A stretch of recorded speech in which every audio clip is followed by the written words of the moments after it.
Dr. Copeland. How are you, everybody? We did. We missed you last time. Were you on vacation? I was. That was nice. Yeah, it's always nice to have vacation.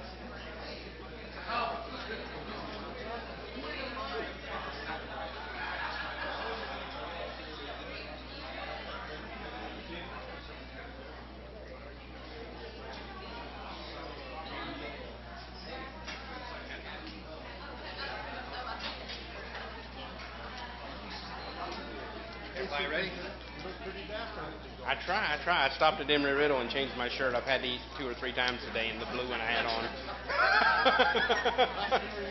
I ran up to the dry cleaner. I usually have stuff in this dry cleaner in Fleming Island. Friday afternoon, I ran up there, and it's an Iraqi gentleman that runs it. I walked in. He said, "What do you need?" I said, "I need my clothes." You know, I got suit, coat, stuff. I had on, had time. He's like, "No, your wife came by the other day and got it all." I said, I need it now, though. That's why I was in an open collar shirt Friday night. Charlie. Hey, Fred. How you doing? Good, how are you? See, just making news. Is Gavin still working on it? We really don't have one for that job. Okay, but you know, well, I noticed one of the things that they're asking for still has him as the CIO. Still, I don't have anybody else to do. It's already being streamed, so anything anybody says is being streamed.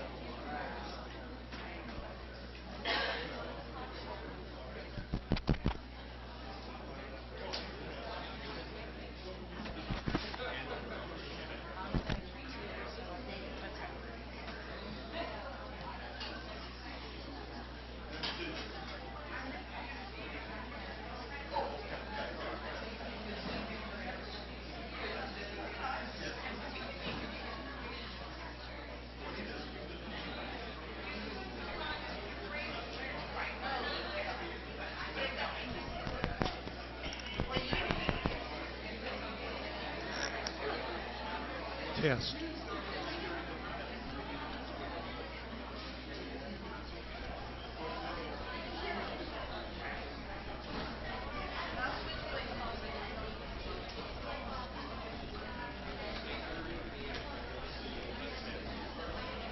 That's right.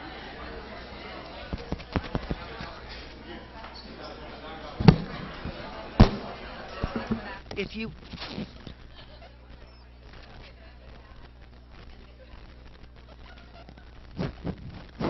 Hello. If you would stand, Mrs. Bullock will lead us in the invocation and the pledge. Thank you. Bow your heads, please.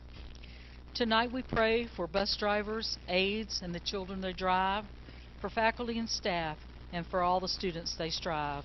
Be with the administration and all that they do, and the Clay County School Board gives all the praise to you. Amen. I pledge allegiance to the flag of the United States of America and to the republic for which it stands, one nation, under God, indivisible, with liberty and justice for all.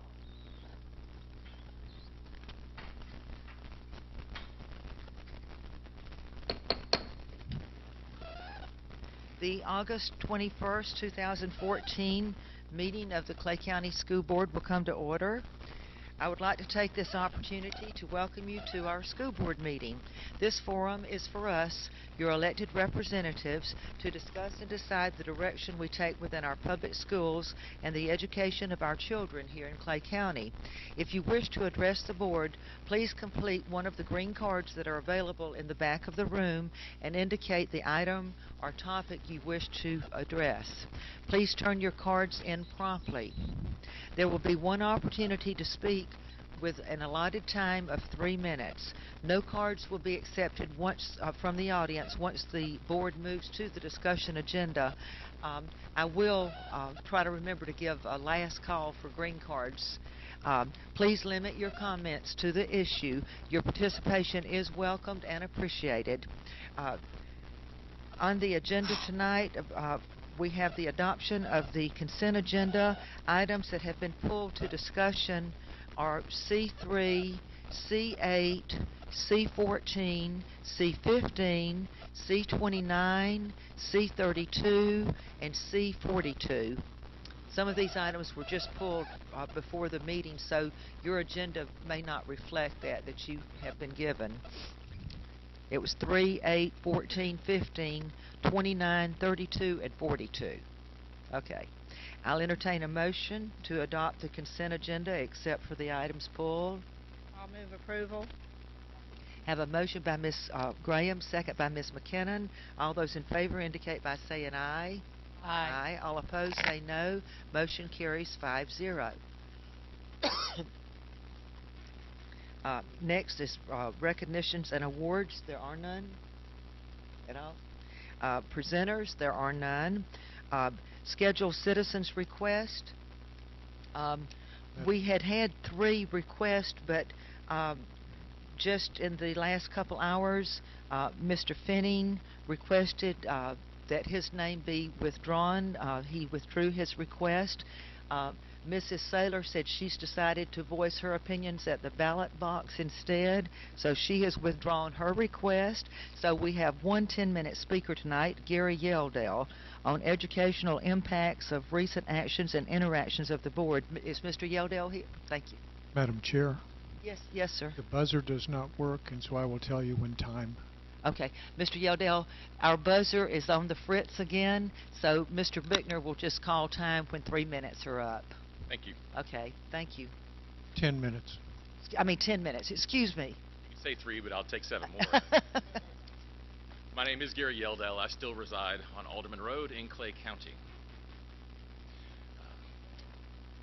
As the agenda said, I did come to speak about a certain matter tonight. Before I get there, I would like to make one thing abundantly clear.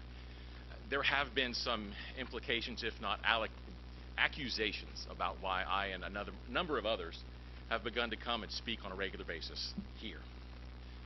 Oftentimes, those comments may not be pleasant to hear, but I'm here to set the record straight that I cannot speak for everyone else, but for myself, I can tell you with abundant clarity and certainty, I am not here at anyone else's request. While I represent people on a regular basis, I am here tonight on my own behalf, for my own behalf, as a father of 2 students, as a husband of a Clay County teacher, and as a friend to a host of administrators of Clay County students. My comments have been dismissed and sometimes ignored in the past. I understand it. Can't stop it. But let's make it abundantly clear. This is not about dismissal for ulterior motives. This is dismissal because of disagreement with what I have to say. Let's not kid ourselves. With that, I will get into the substance of what I have to say. It is about the interaction between the actions of this board and the educational quality in our county. But I think I can summarize what I'd like to say really with one topic, with one concept, and that's credibility. Or, unfortunately, in this case, the lack of credibility. As we all know in life, if our words don't match our actions, we're not credible. If what we do doesn't match what we say, people notice. And they understand that what we're saying simply isn't true. Well, we could talk about a number of things. I'm here to talk about the lawsuit, the current lawsuit that was commenced this week by this board against the Board of County Commissioners. Why are we suing the county commissioners? Is it because they refused to do what we said? Not really. If we're ultimately honest, the county commissioners agreed to do what this board asked them to do, which is to put the initiative on the ballot. What they didn't agree to do, or what they changed, is when it would go on the ballot. And we can talk all night about why that might have occurred, but at the end of the day, there are 2 facts that cannot be disputed. First, the decision to put the initiative on the general election in 2016 gave the citizens of Clay County, the voters, ample time to research and to educate themselves as to what the better choice is. Appointed, elected, educate themselves, they have plenty of time. Second, and more importantly, the decision to put it on the general election ballot ensures that the volume of voters and the accuracy of their voice will be exponentially greater. Why is that important? Why do I bring that up? Well, let's take a step back in time, just 1 month. This board voted to instruct that initiative, appointed versus elected, to be placed on the ballot. And why? Well, it was said over and over again, this is not a personal vendetta. This is not personal. This is simply about letting the voice of the voters, the citizens, be heard. Mrs. Studdard, you took a number of opportunities to say that here and to various media outlets. Well, what the county commissioners did was take that idea and make it better, to make sure more voices were heard, better voices, educated voices were heard. And what did this board do in reaction to that improvement? We sued them. Once again, when your actions don't match your words, credibility suffers. One more thing about lawsuits. This isn't the first time this board has been involved in a lawsuit. If we go back 1 year, April of 2013, another unfortunate situation. Instead of that time, this board being the plaintiff, this board was the defendant, and the superintendent was the plaintiff. He perceived this board had overstepped its authority and decided to have a court decide the question. And oh, the reaction from this board about that. Mrs. Studdard, you were quoted as saying, "It is a shame, rather than having an intelligent conversation with the board about this subject, he has chosen to incur what will probably be over $100,000 in attorney's fees and spend 6 months to a year in litigation." And here's the key. It shows you that his priorities are not with the education of children, but with his own personal agenda. Wouldn't want to leave you out, Mrs. Karakis. I actually like your quote better. This just absolutely disgusts and appalls me that the superintendent chooses to spend the taxpayer dollars this way. Madam Chair, Mrs. Karakis, if what you said was true then, it is certainly true now. To sue the Board of County Commissioners for taking your idea, granting it, and making it better certainly seems to uncover something other than sincerity. And to spend taxpayer dollars, to spend this district's resources when they are so precious few, when our students can't afford to buy paper, our schools can't afford to buy it for them, and teachers are having to spend their own money to make copies, and we're spending money to sue the county commissioners just because they wouldn't do something when we demanded it? Disgusting is the word, Mrs. Karakis. I urge you in the strongest terms I know how, dismiss this suit. Settle your differences like adults. If you look back at that same lawsuit just 1 year ago, the superintendent, he dismissed the suit. He dismissed it before this board had to respond. There was a settlement agreement filed in court where both sides washed their hands of this. I was not involved in that. I can't speak to exactly why, but I can speculate. I can speculate that that superintendent right there, no matter what we think about him, learned and realized that it's more important to spend our resources educating children, supporting teachers, than it is to prove you're right in a court of law. He dismissed that suit, settled it, gone within a month. I presume he learned a lesson, made a change. He did it a year ago. Why didn't this board learn that same lesson at the same time? Why can't this board do the same thing? Act like adults, resolve your differences. I'll close with a very simple concept that I've mentioned before using different words. These meetings and what you do here is not supposed to be about who doesn't like who. It's not supposed to be about we can't get along, the dysfunction, discord, strife. Frankly, it's not supposed to be about you at all. These meetings are supposed to be about children, their education, supporting our teachers, and frankly, this meeting is about how can we equip our schools and then get out of the way and let them do their job. For too long, we have gotten in the way as a board. We have distracted, we have fought, we have wasted time, effort, and money. I hope and I pray that whatever happens in this election, the people sitting in those chairs after the election is over will do just that. Equip, fund, and get out of the way. Thank you. Okay. That's the end of our 10-minute speakers for tonight. I would like to, for a point of personal privilege, I do have a statement that I would like to read if it's okay with the board. And Mr. Yeldell, we don't respond to speakers, as you speak, but I will have some comments to make at the end of the board meeting about some of the comments that you made tonight. But we don't usually get into it right now. Okay. I would like to address the issue of, because accreditation has been talked about the last 2 or 3 months, I would like to address the issue of the possible loss of accreditation by the Clay County School District. This issue first arose when Dr. Henry, at the request of Mrs. McKinnon, addressed the school board. In the weeks since then, several citizens have expressed concerns regarding this issue. Facebook has been used by several people to promote the idea that we are in jeopardy of being disaccredited. One man even distributed flyers to 100 homes in his neighborhood that stated that 3 board members have caused an official warning from the state accreditation agency that our schools may lose their accreditation because of their other actions on the board. Out of concern for the reputation of our great school district, I contacted the Associate Director of Advanced Ed for the state of Florida, Mr. Ken Manuel.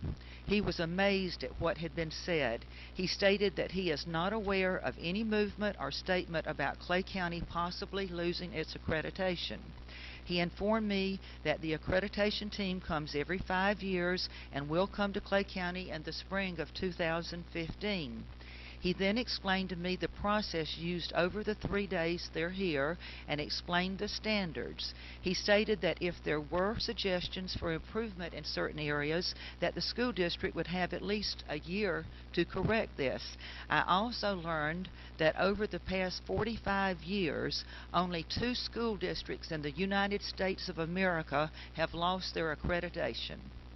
The Director of Advanced Ed for the state of Florida was also contacted, and she expressed the same views as Mr. Manuel. She is unaware of any problems regarding accreditation of the Clay County School District. No letters of warning have been sent to us. I would hate to think that this was all politically motivated to make an issue out of a non-issue, but it is very evident that some people have abandoned the truth in a quest to promote their political agenda. It is my duty as chairman of the Clay County School Board to tell you the truth about the accreditation issue.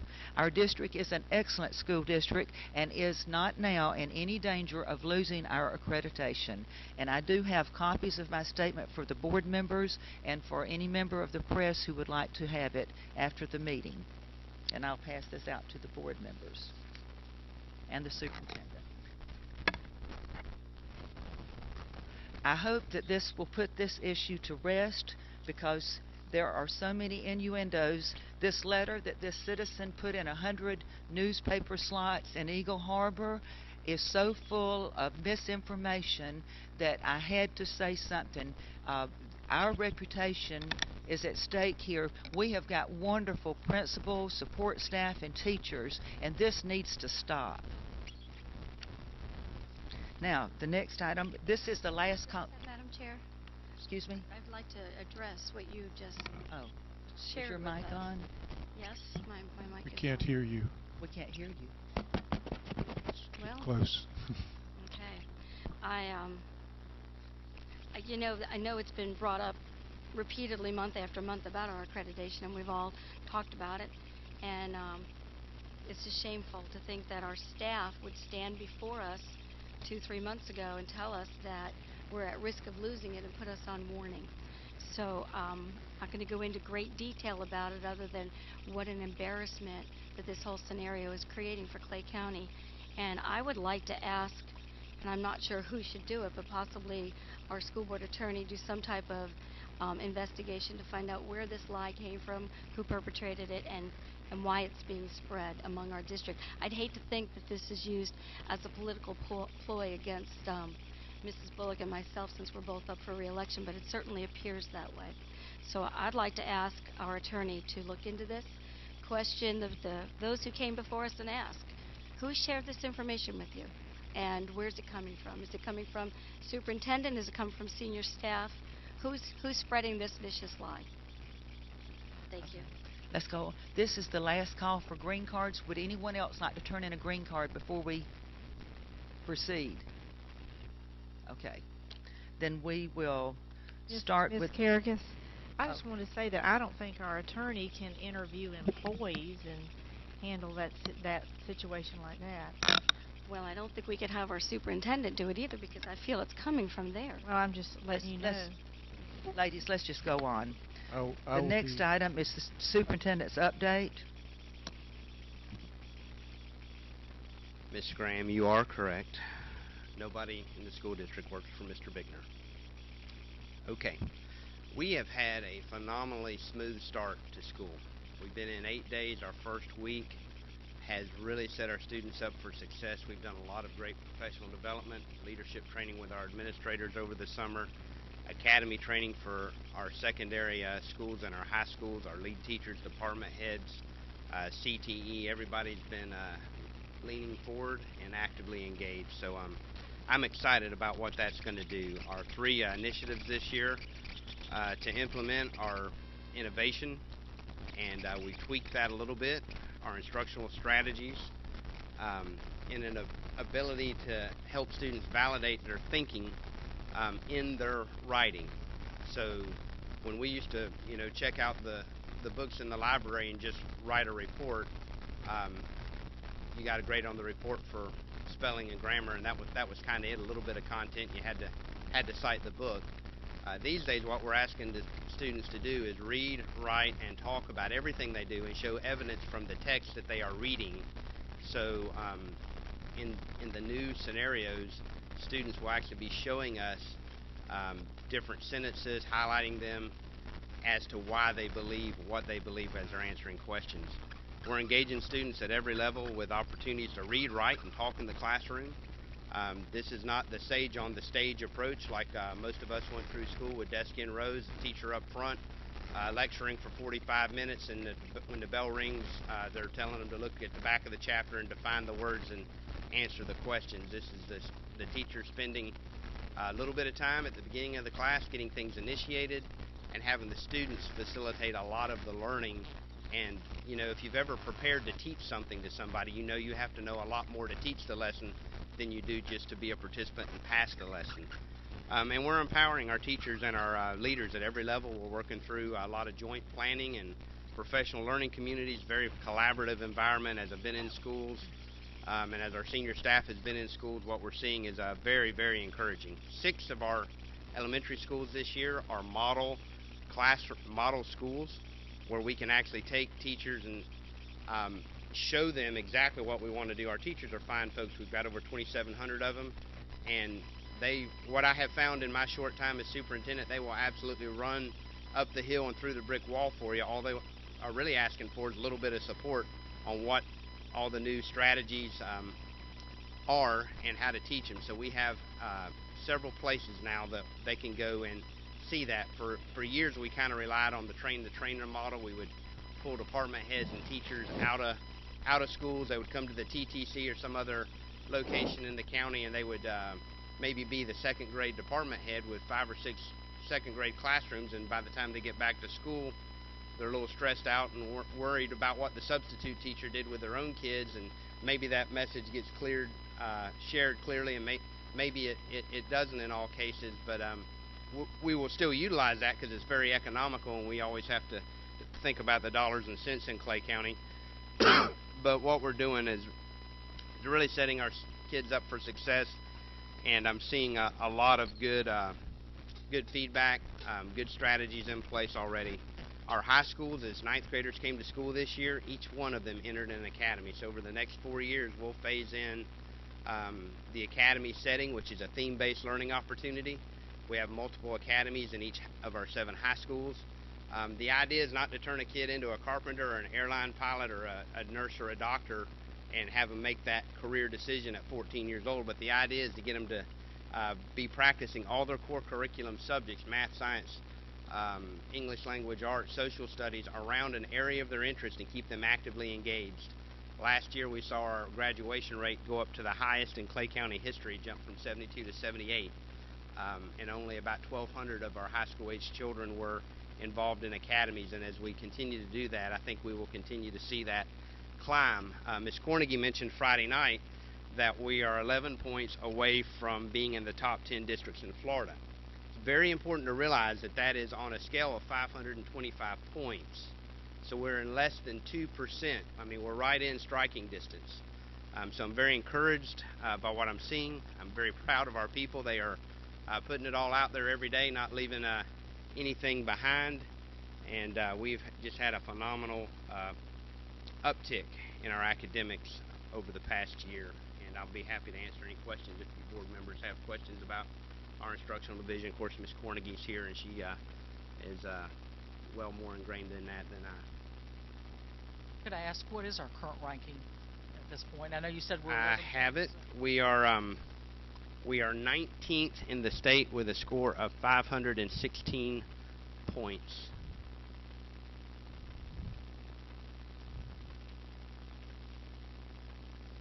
Any other comments? Oh, and we're 9 points from being an A district. We fell out of an A district in early 2013, so we're about 1.5% from having enough points to be an A district. Again, that's a 500 and something, 519, 525, somewhere in there, 525 point scale. No, we don't. We talk about 9 and 11. It's really not out of a scale 1 to 100. So we're knocking on the door in the right direction. Okay, thank you. The next C3, proposed allocation changes for 2014-2015. I do have a card on this item. Renali Paiva.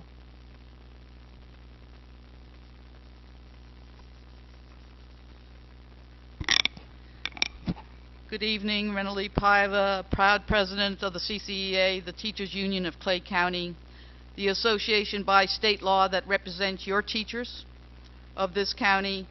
To hate us is to show an ignorance. To state you will not work with us is to go against the laws of the state. In the spring, I stood here together with the district and asked you to approve allocations of testing assistants in every secondary school in this county. Guidance counselors are stretched beyond their breaking point. I met along with Ms. Cornegie, with every counselor in this county, and together we explained our plan. I met with Mrs. Adams, and we priced it out and made sure before I went in front of the counselors that we in fact had the money to do this. I met with Mrs. Lancaster, Mrs. McCabe, Kelly Griffiths, president of CESPA, and our executive directors from the FEA to make sure that we had the job descriptions right to present to this board. It was not until yesterday that I heard from a very upset counselor that I had lied to them. They, the junior high counselors, did not get the testing assistants. I called Mrs. Adams to find out if that was true.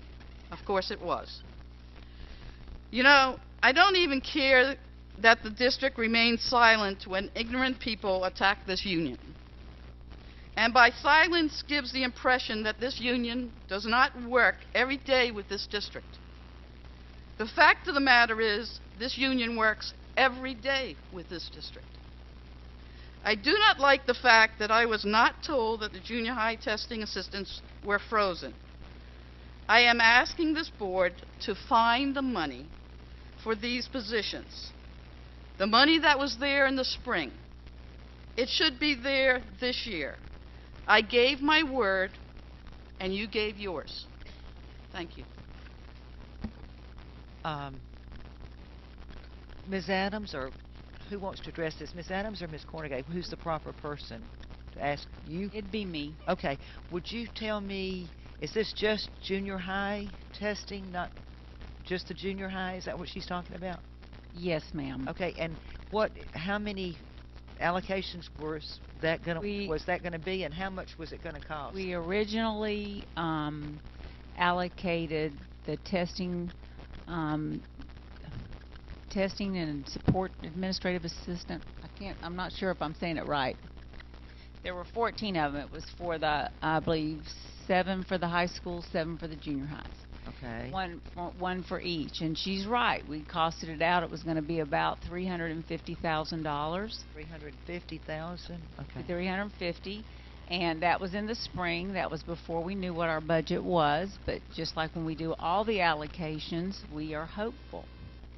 And so we put them in the budget and we allocated them in anticipation of actually getting to fill them. So we got the allocations approved. We moved through the reappointment season. We moved through, more importantly, the budgeting process. I worked very closely with Dr. Copeland and Ms. Finley, as you know, and we struggled to have a fund balance of over 2% at the end of the year.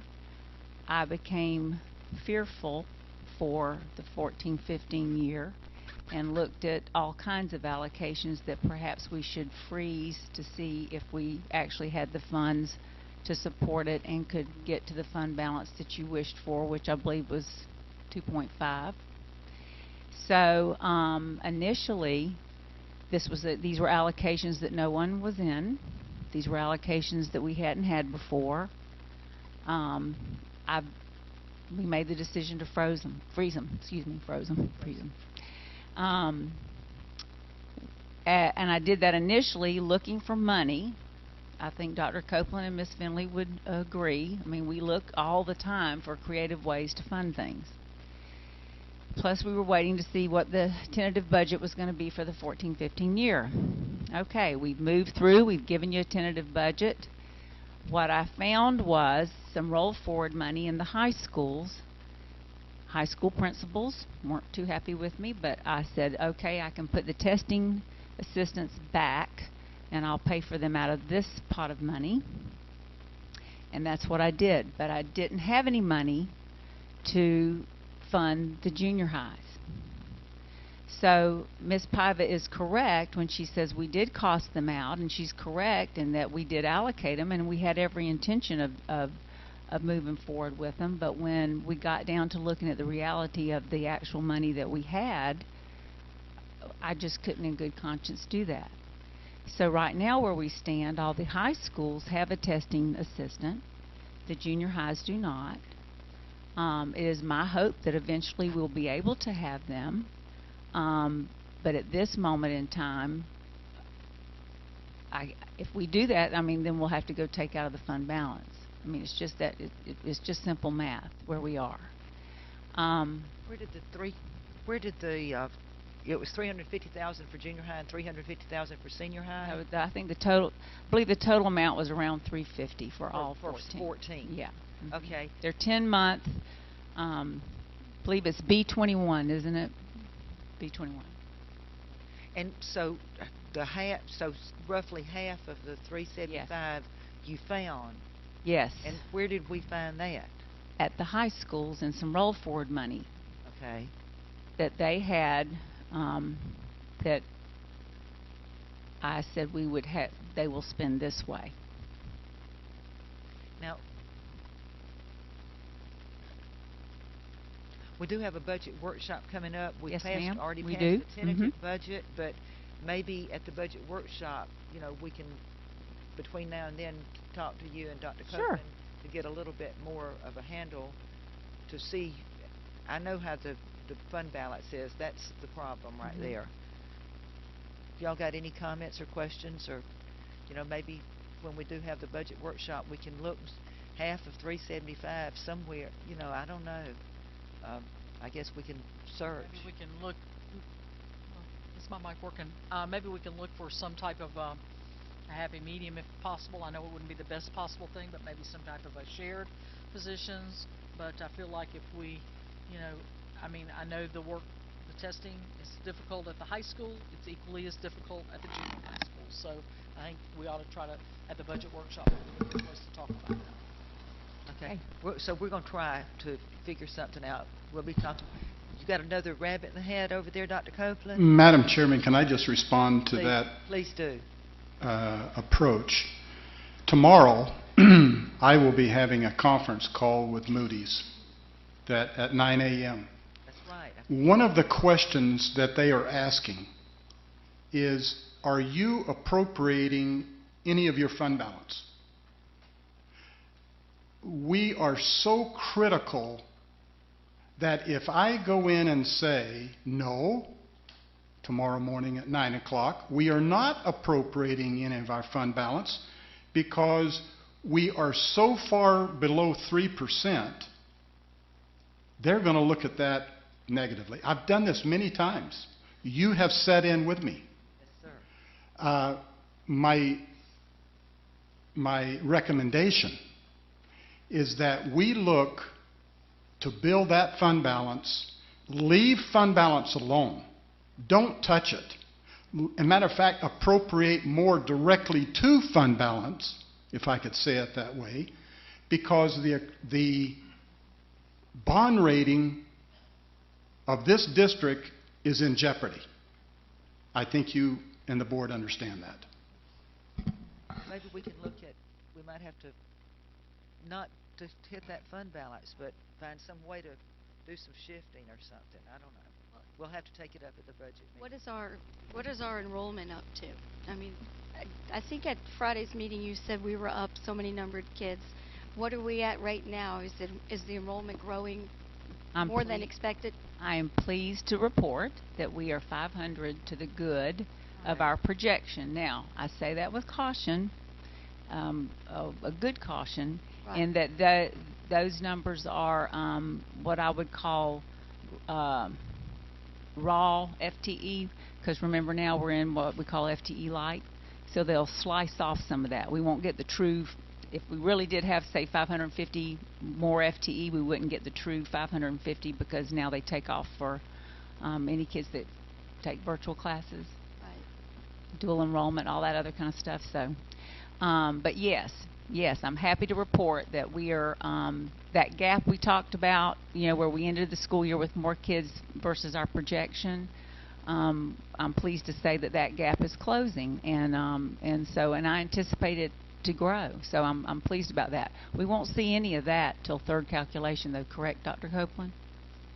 So what is our enrollment, student enrollment right now? Let's see. We projected, let's do a math problem. We projected 34,817, and I think we are, help me, Ms. Carnegie, was it 512, do you remember? Say 512 over that. Okay, just a minute. So add that to it. So for 35,329? That sounds about right. Mm-hmm. We can. Now, I will tell you that Ms. Roach ran us a number off of Focus today, and we backed out McKay, and I mean it tracks everybody, homeschool everybody. We backed all those out, and the number was even higher. But again, that counts bodies, that counts kids that could even come in for maybe one period, and it counts them as a whole. So we don't want to get people's hopes up too high, but we are pleased with our enrollment. We have exceeded projection, and so it's good. That's good news. This is a little bit off, but I'm just thinking about it. Do you know how many students we lost to the New Performing Arts Academy who were previously going to one of our schools? The best way to answer that is was that about 195 students that are by their address Clay County students. Isn't that correct, Ms. Carnegie? Something like that? But do we know that they were not homeschooled or going to a private school? I don't know that. Do we have any idea how many we lost from our public schools? The large majority of them are K-1 students, so if you figure your kindergartners were not in our schools. Right, okay. However, they were zoned for our schools. Okay. So yeah, that's a good point. Yeah, back out about 40-something kindergartners, and that's about what you got. Okay. I was just curious. Okay. Madam Chairman, on that issue, we have started to pay the charter school. We've paid 1/12 based on 180 FTE. So we have calculated that cost to be, over the year, approximately $1 million. So, Performing Arts School? yes, that estimated cost we need to now figure into the budget. One other thing about enrollment. Now, I just want to caution the board because I know you're going to be approached, but we are already under proration throughout the state. So let's just assume we pick up a bunch more students. Then if we're already under proration, with additional students, that puts the obligation on the state to now pay the state the base student allocation, we're not going to get the full amount. They're going to water that down and prorate the whole state for this increase in student enrollments. So we need to be very careful when we think, okay, we're getting all of these new students, we're not going to get the full value. And good point, Dr. Copeland, and I'd like to mention one other thing. Okay, Ms. Adams. With this good news of increased enrollment,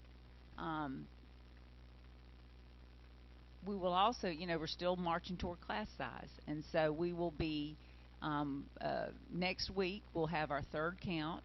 We've already moved 2 allocations from one junior high that was very low to a junior high who is popping and popping with students. We are looking at every class in the elementaries. Mrs. Cornigan and Mrs. Chastain are looking at that, and we'll give a recommendation next week. I'm happy to report that we're pretty on target, but there are going to have to be some adjustments. Although we try to keep it a wash because there are more students, you can anticipate that we're probably going to need a few more teachers. So that's going to, that'll be an expense as well. So again, I'm happy for the increased enrollment, but we just need to be very careful. I mean, we are watching this. We are literally. I'm not trying to be dramatic, but it's the honest to goodness truth. We are watching this budget every day. Every position that becomes vacant comes through my office, and we make a decision as to whether to post it or freeze it.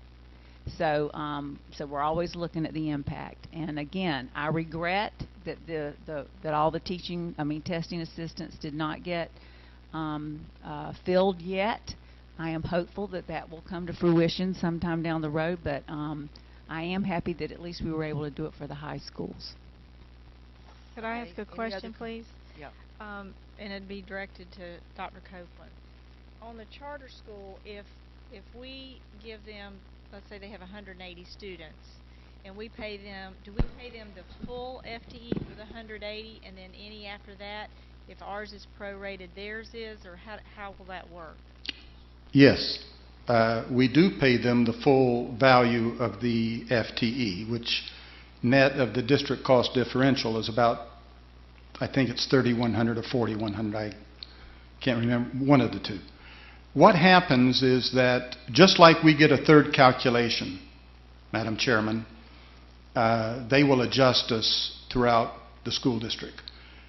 As they began to take enrollments month after month after month, if we have overpaid them, they say they come in at 165, then we will obviously reduce future payments to recoup the advancements. If they should come in at 200, then obviously we will need to adjust the final 15, 16 payments when we get that and increase the remaining adjustment or payments based on an increased amount we'd have to pay them. This is a new amount that we're going to have to account for that we have not accounted for. Any other comments? I have a question. Okay, Ms. Dr. Garrett. Copeland, since the FTE went up this year, what is it, $175 a student? What do you expect the increased revenue to be from that? Okay. In the tentative budget, I reviewed that we were receiving approximately 3-point-something million. Within that I think it's 7 or 8, 3.8 million, in that range, was 500,000 that was included in the 3.8 that has nothing to do with available funds for operations. That money is being obtained through an application process, and Mr. Hendrick, I think, is proceeding because it has to be in by October 1. So if we don't get that grant, then obviously the 3.8 will be reduced by some $500,000, $550,000. What happened is last year, the governor earmarked $6.1 million for salaries to support employees and teachers. What happened then is that we paid the full $6.1 million to our teachers and an additional amount to our support staff. What has happened in 14-15 is the value of that $6.1 million went up into the base student allocation. So the recurring cost now will have to be paid out of that increased base student allocation. The problem is, every time they do that, then we receive less than 100% because of the district cost differential, which I think we're about 96, 97%. But still, now we lose that money right off the top. So that money that is now in the base student allocation net of the DCD will now have to go towards the cost of operations, paying recurring cost, etc. Does that answer your question? Well, yeah.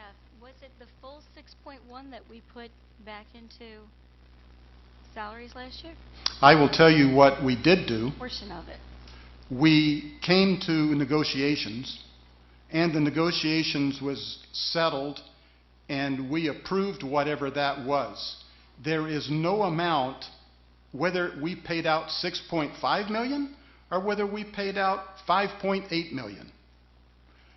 The bottom line is that now is transferred up here. There is no reserve for less than or more than.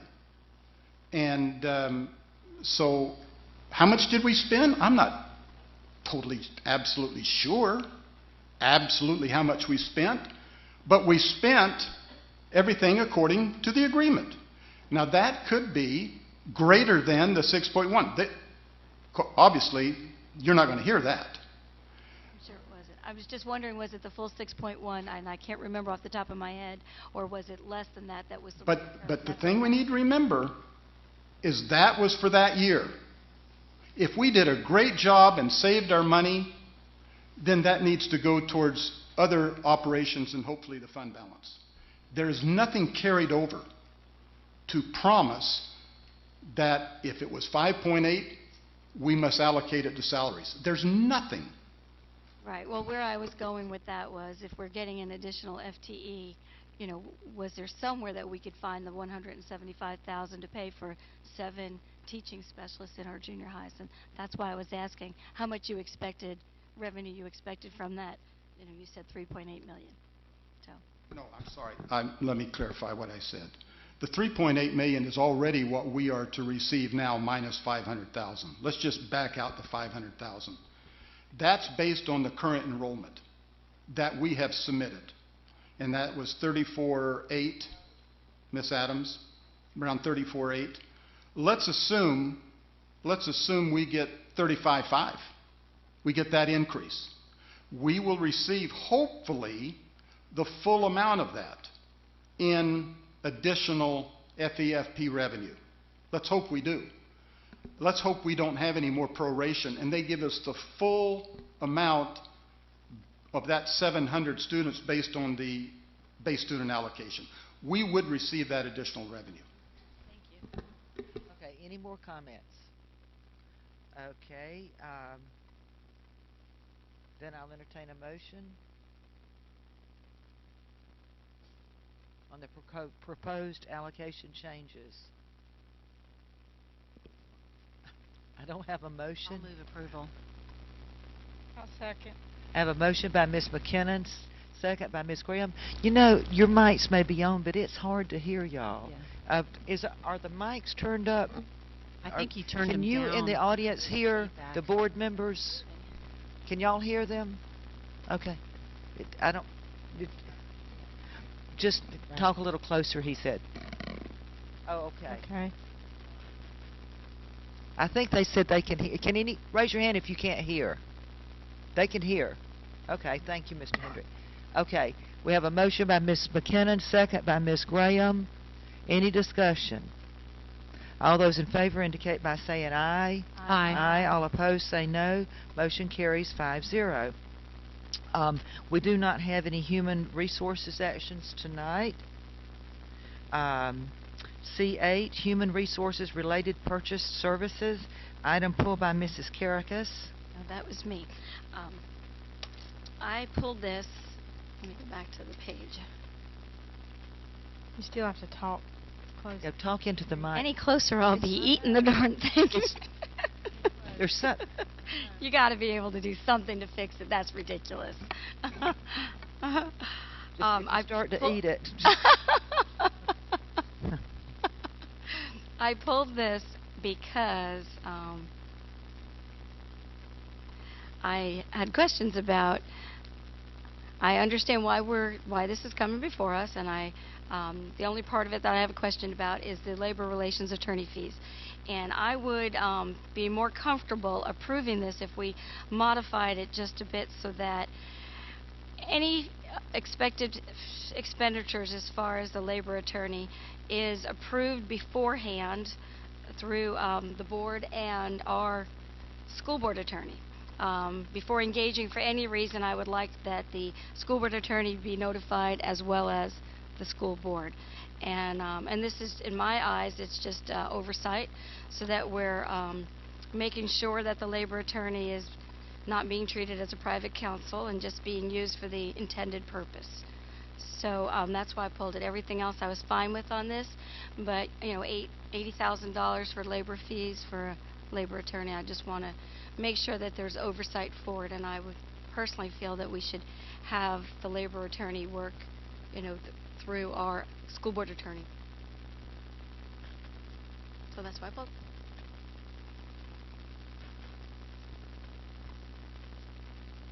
So, any comments from the board?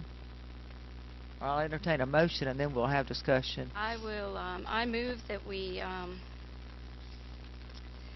move to approve the modification of the agenda item that all assignments to the labor attorney be disclosed to the school board chairman and the school board attorney 10 days prior to the date that the work is to begin, and with the proviso that the labor attorney shall not be used in any circumstances to research or review the legality or the validity of the actions of the board or the school board attorney other than on collective bargaining or employee termination matters. Is there a second? Second that. We have a motion and a second. Motion by Ms. Karakas, second by Ms. Bullock. Any discussion? I just want to know, I'm not sure what you're getting at. Yeah, that's what I'm...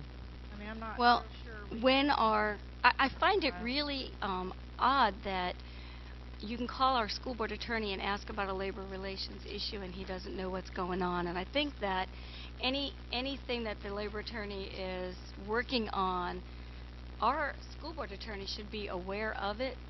And at this point in time, nothing goes through him. And I believe that years ago, that's how it always was. And I would feel more comfortable if our school board attorney was aware of what's going on as far as labor relations with the labor relations attorney. So is that a question for Mrs. McCabe? Is that No, what you're saying? I feel like it's a question for the board to decide. Or, I mean, I'm We want the wondering, is she oversight not or not. are you saying she's not talking to Mr. Bickner, or, I'm sure they're working together. I just want, before the labor attorney is engaged in any type of lawsuit, that it goes through our school board attorney. Just like our school board attorney has to read contracts, this is another contract he should review beforehand. And I think, 10 days prior is sufficient time. we asked Ms. McCabe. Of course. Ms. McCabe? First of all, my reaction, I'm a little bit surprised because Mr. Bickner and I do work together on labor relations matters, as well as he's aware of our collective bargaining issues too. Could you review those exclusions again that you mentioned, I think, in your motion? I will. I said that I would like any and all assignments to be brought to the with the labor attorney to be disclosed to our school board chairman and school board attorney 10 days prior to the date that the work is to begin, and with the proviso that the labor attorney shall not be used in any circumstances to research or review the legality or validity of actions of the board or the school board attorney, other than for collective bargaining or employee termination matters. And the reason I'm saying that is because over the past 2 years, the labor attorney has been used to do research on the board and to do research on the board attorney, and that's not what the labor attorney's for, and we're all aware of it, that that's what it was used for. So I would like to make sure, and it was not your doing, Ms. McCabe, so I'm not pointing the finger at you, but I would like to make sure that any and all future labor attorney requisitions, contracts, anything that he's engaged for goes through our school board attorney. I just wanted to make sure that the day-to-day would not be held up as we work with our employees on issues and as we deal with collective bargaining on your behalf. But Right. And again, Mr. Bickner and I do consult on that. This policy, and the reason we're bringing it to you today here at the beginning of a year, does delay things, so I just don't want an additional Right. delay on top of that. And no, and I agree with this being brought to us in advance so that, you have the authority to go ahead and book the Thrasher Horn for the Teacher of the Year ceremony and all the other things on here, all the fingerprinting, which, by the way, I was shocked when I saw $50,000 for It's expensive. fingerprinting retention. Yeah. But I'm glad to see that we are doing it every 5 years. So, but no, that's the reason for this. And Well, when I read this, I kind of was thinking that basically this is allowing, approving the Director of Purchasing to issue purchase orders for these services that are listed here, and most of them are routine services that are repeated, such as the fingerprinting or court reporting fees, drug screening tests. I mean, there is absolutely no reason things like that should have to come to the board. So, And it's in the budget. I mean, that's just what I call routine things, and I certainly think that the Director of Purchasing can issue purchase orders on those. The Labor Relations Attorney, it would be nice to see what we're spending with them. I don't, it makes no difference to me, but I can go along with that. I don't mind that coming, to the board, just so that we'll be knowledgeable of what we're doing with labor relations. Some years we've spent a lot of money with them, some years not so much, but I don't have any objections to that coming to the board. But these other things I think are just routine things, and I don't want to hold up. I think the Director of Purchasing can do that on a daily basis. so I would move to approve it with those with that modification. I'm not exactly Okay, sure. Ms. McKay. I'm sorry, may I speak? Go right into the mic. I'm not exactly sure when you say modification, you're making a modification to what? It sounds like you're suggesting a policy change. No, What are you making a modification to? I'm not approving this in the format that it's in. I made a motion to modify this. I made the motion that we approve it with the understanding or the change to it that the labor attorney. She's just basically excluding the Labor Relations Attorney from that list that you see, and those would still just come to the board. Everything else would be the same. Everything else is the same. Labor attorney, it's just a. That's just saying that So we what would see happens the to Labor the- Attorney Correct. contract bills or whatever before they issued a purchase order on them. Everything else would be... So everything would come separately and individually every time they would need to use the labor attorney? No. No. We're Madam approving Chair, this for may a I? whole year. Let's let Mr. Bickner Yeah, address Mr. Bickner, this. could you please clarify? Mr. Bickner? From what I hear Ms. Carrick is saying, Ms. McKinnon, in answer to you, the recommended action says approve the Director of Purchasing to issue purchase orders for the above services. I don't think that she, based on what she said, has modified the fact that the Director of Purchasing would have the authority to issue the purchase orders. Okay. What I hear her saying is that when this labor attorney is engaged to do a specific thing, that the board would be notified and informed. Okay. That's what I hear. So And you're saying that number the two, Director that of Purchasing the would still be able to do it, though? yes, that's what I heard. Yeah. And the second thing is that the board would not, or the labor attorney would not be used to second guess or look at those things that the board does, other than those things which would require it as part of collective bargaining and employee discipline, which he does already. I mean, the labor attorney advises Ms. McCabe on collective bargaining. The labor attorney advises me and Mrs. McCabe on issues that have to do with discipline. I have worked with the labor attorneys that we've had. As a bit of history, when I started here 13 years ago, the labor attorneys were basically supervised by Frank Scrooby. He made the determination as to when things were referred to the labor attorneys. He made the determination as to how they proceeded if they got into litigation, unless it was a circumstance where it was an employee discipline.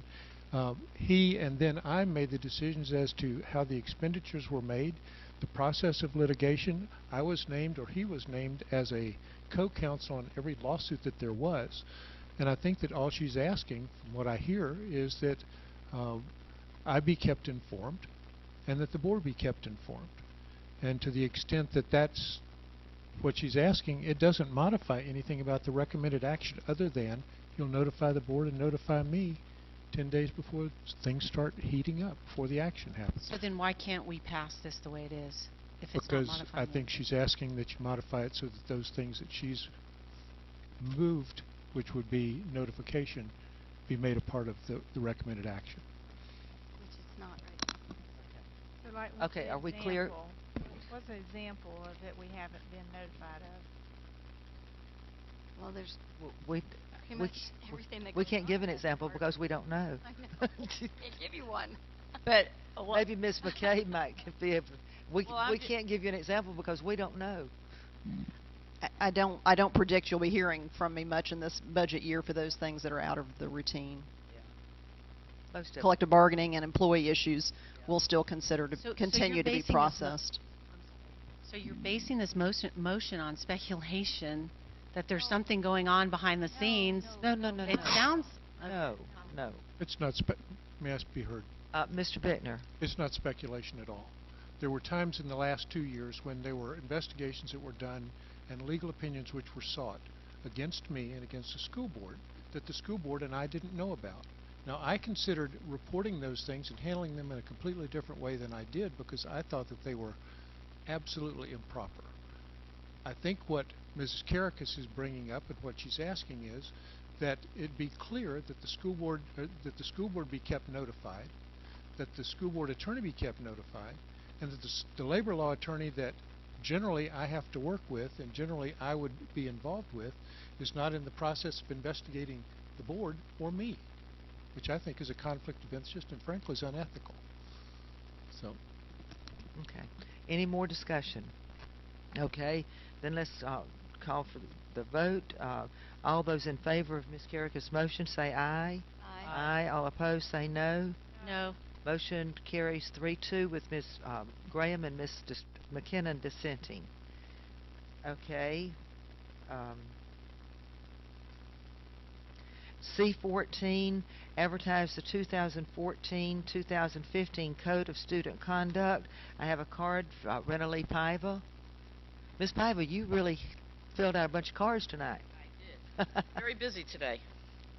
Good evening, Rena Lee Paiva, proud president of the CCEA, the Teachers Union of Clay County, the association that by state law represents your teachers of this county.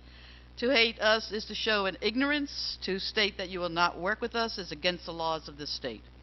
The CCEA and the district worked hard and made good adjustments to this code of conduct. I want to thank Frances Sellis for all her work. It is a pleasure to work with someone who gets it. The CCEA, who works collaboratively with this district, asks that you vote yes on this document. Thank you. Thank you, Ms. Paiva. I'll entertain a motion. I'll move approval. Second. Have a motion by Ms. Karakas, second by Ms. Bullock. Any discussion? All those in favor indicate by saying aye. Aye. Aye. All opposed say no. Motion carries 5-0. Next is C15, Crisis Intervention Manual. Ms. Paiva, I have a green card from you. Good evening, Rena Lee Paiva, proud president of the CCEA, the Teachers Union of Clay County, the association that by state law represents your teachers of this county. To hate us is to show an ignorance. To state you will not work with us is against the laws of this state. The CCA applauds the work of Frances Sellis and the rest of the counselors, teachers, and social workers for the obvious work that they have put into this manual. I only have a few concerns. Number one, am I correct that Gavin has a new higher paying job that is no longer the public informations officer? If so, then you need a new person listed on page 2, or at least a new job description. I know Gavin did a great job in our last crisis that we had when he was out there. He represented us. After I wrote this, I did speak to Frances, and she says that that was done in the summer. She didn't realize it, and she needs to work. So she's already aware of that. Number 2, I do not see a district crisis team or a procedure for a district crisis team.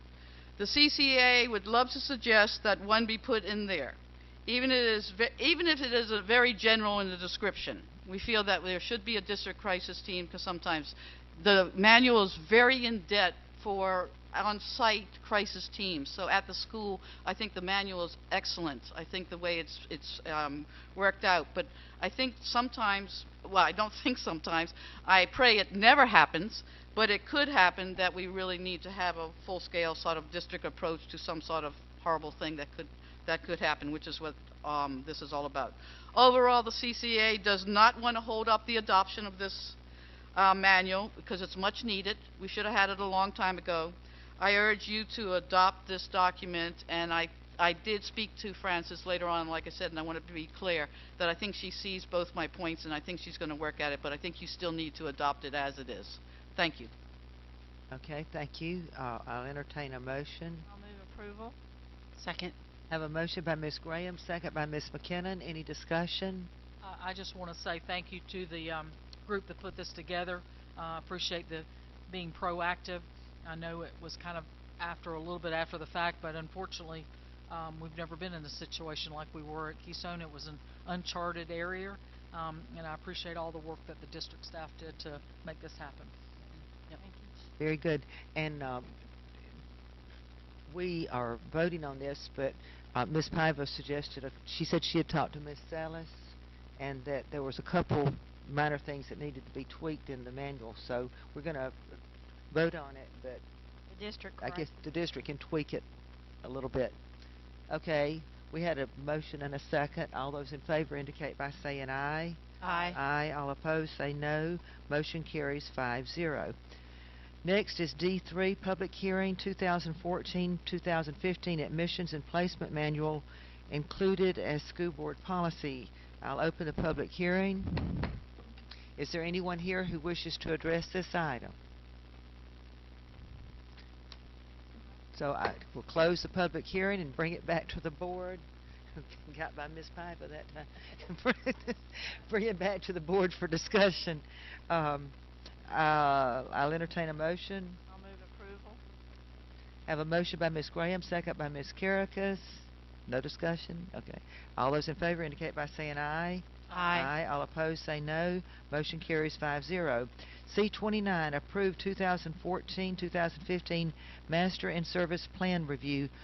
Oh, we have a green card from Renalee Paiva. Somebody else busy today.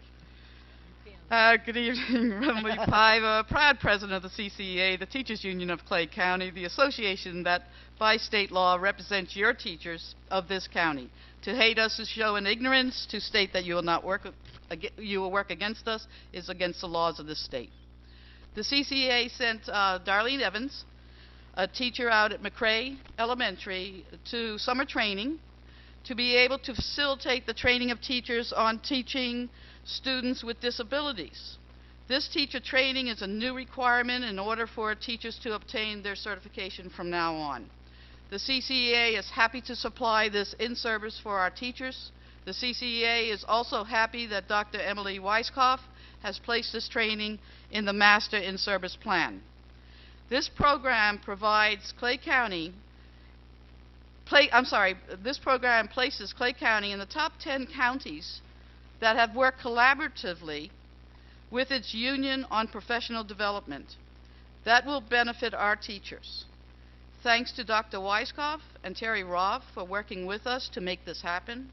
The CCA was proud to pay for this training that allows our county to have a face-to-face training option. We ask that you approve this Master in-Service Plan.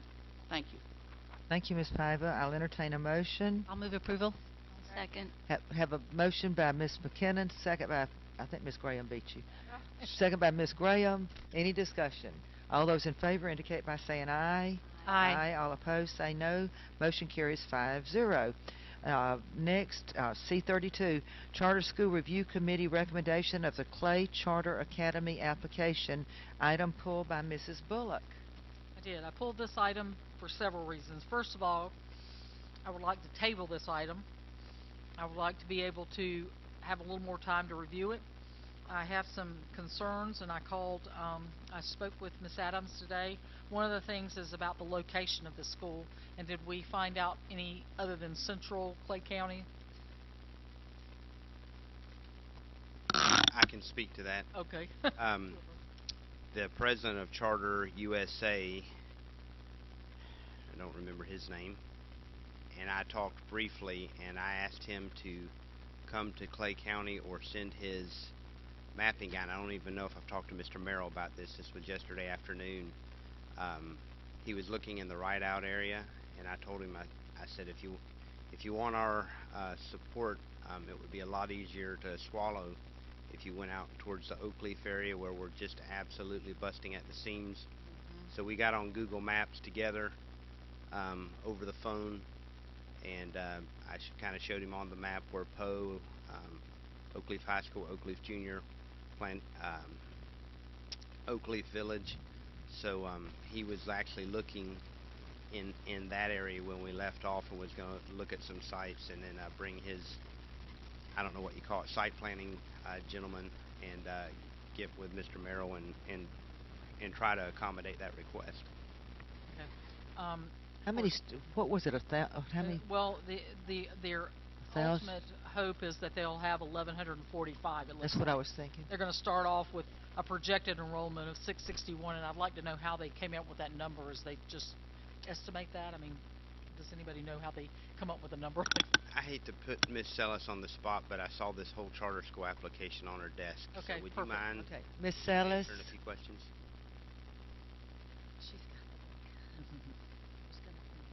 I'm just seeing you every day. We were at a mentor meeting yesterday.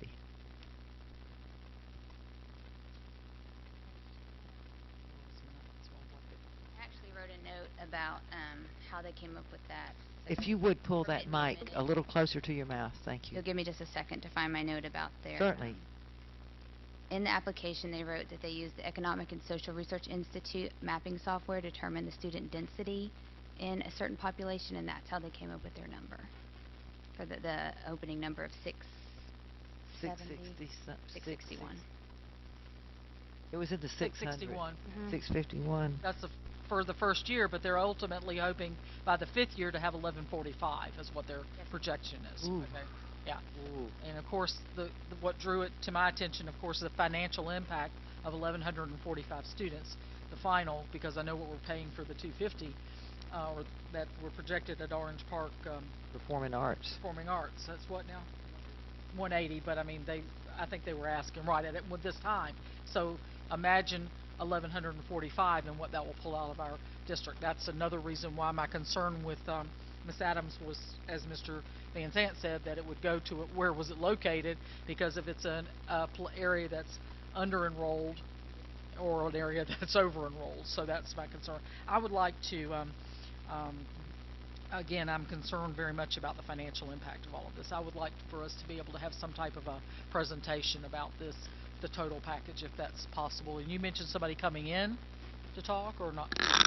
I don't have anything written down, but just as didn't we just do this a year ago with an application that wasn't even put together well, and found out that unless we could give some really good cause, I think was the term, that we have to do this anyway? You can table it, you can ask them to come talk to you, maybe they will, maybe they won't, but it's really, at the end of the day, I don't think we can say it hurts our pocketbook really bad and we're the public education system and we don't like it, which maybe we don't, but I don't know that we have a whole lot of leverage over that situation. Is there a time frame that we must work? We have 60 days from the time they turn in their application. And how long ago did they turn in their application? On July 31st. It was evaluated by our review team, and it was found to meet the standards of the rubric that's provided by the state of Florida. And the next step is to put it on the board agenda. It was prepared at that time, so I went ahead and put it on the agenda for tonight. I have no doubt that a good job was done. That's not my question at all. My question, of course, is the financial impact, where they're located. I want more specifics about exactly where they are. I know they've And said that, but do we know that for sure?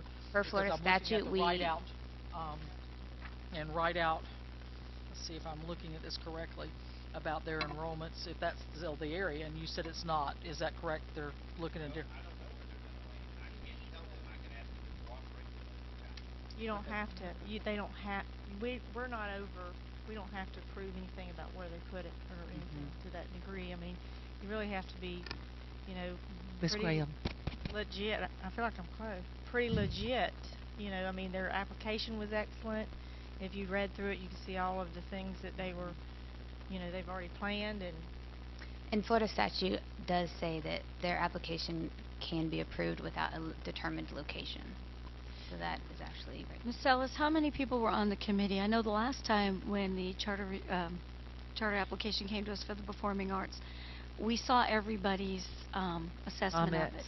Comments. We saw the 8 or 10 comments that they people. made about it. I only see yours in here. Not that I'm questioning yours, but I'm I wondering. compiled that's everyone's comments as I split out the different pieces amongst all of the committee members, and they can put it on their piece of paper, and I just made it pretty on one evaluation instrument. So I compiled the comments that were made from the different committee members.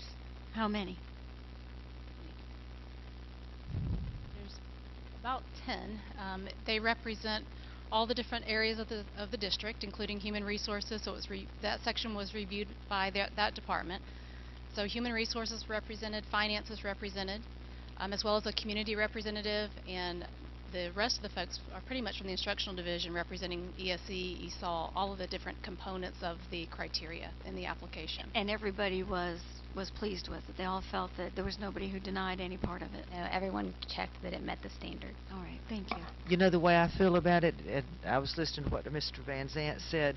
Last year, we had an application that needed some tweaking, and we rejected it, and then they brought it back. We still thought it needed a little more tweaking, but they went ahead and went to Tallahassee with it, and they told us very quickly from Tallahassee, hey, that charter school is going to open, girls and boys. So this application, from everything I have been told, every T is crossed, every I is dotted. This is a big outfit.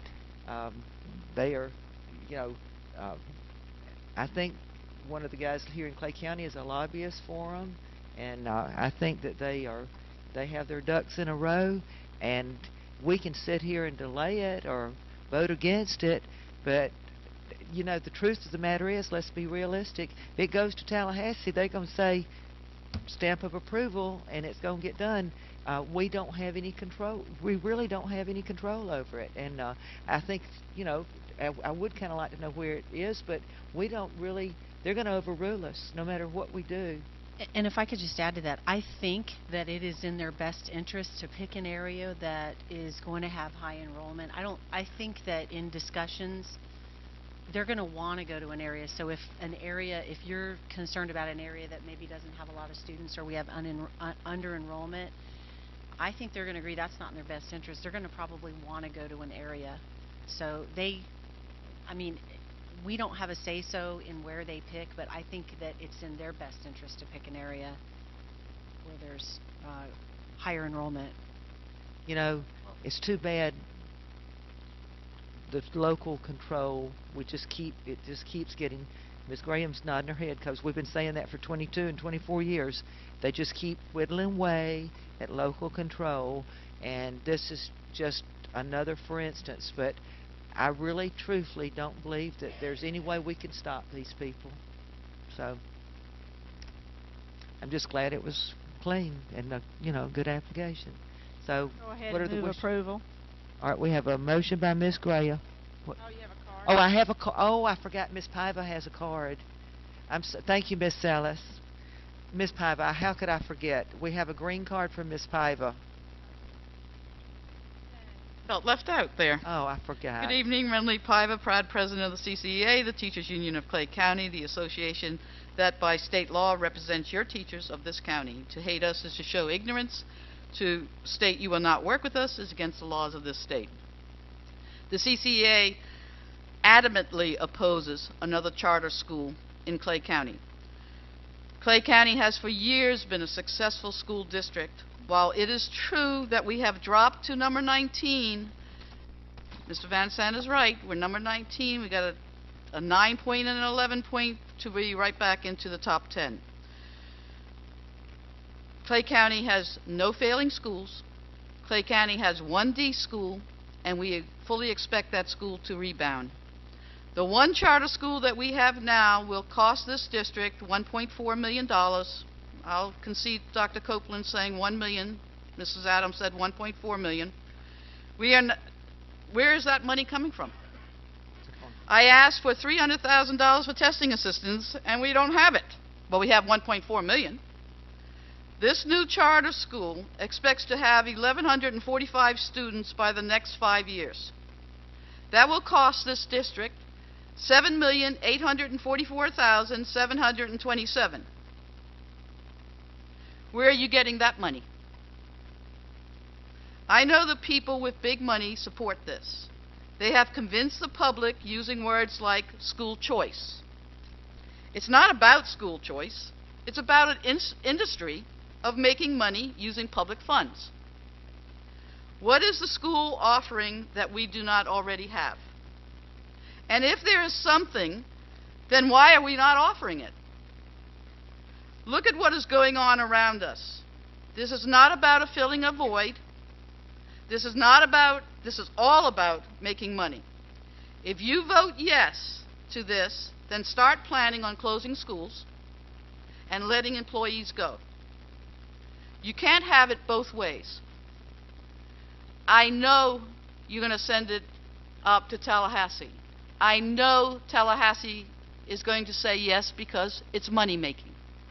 But I say, and the CCA says, let them oppose it. You don't have to collaborate with it.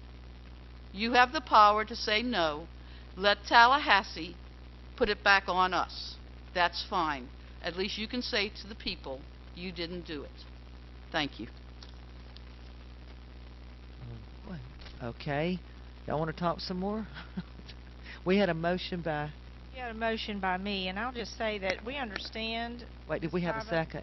Yeah, I seconded it. Ms. We all McKenna, okay, now understand that, discussion. But it is our duty to follow the law and the rules and the regulation.